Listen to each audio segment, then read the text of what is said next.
ये क्याप्टन यहाँ आएको क्याप्टेनले जी हजुर काम देला जस्तो छैन साथीहरु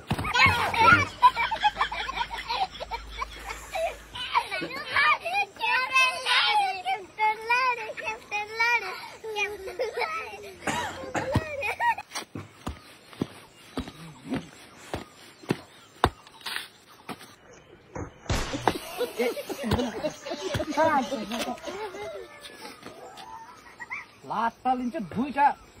दुईटालाई झन् चेला उता न दुईटा नानीलाई हानेको त्यति सक्दैन क्याप्टन भएर लडिन्छस् दिन्छु म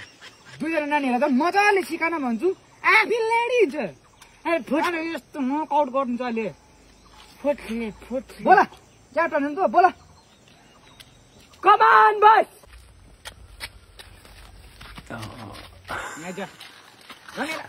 नानीहरू मजाले सिकाएन भनेको नि नानीहरू बस यहाँ चाहिँ त अगाडि यहाँ सावधान विश्राम गर विश्राम सावधान विश्राम पहिले गरेछ कहाँबाट नानीले सिक्छ तैँले गर न पहिला तैँले पनि गर विश्राम सावधान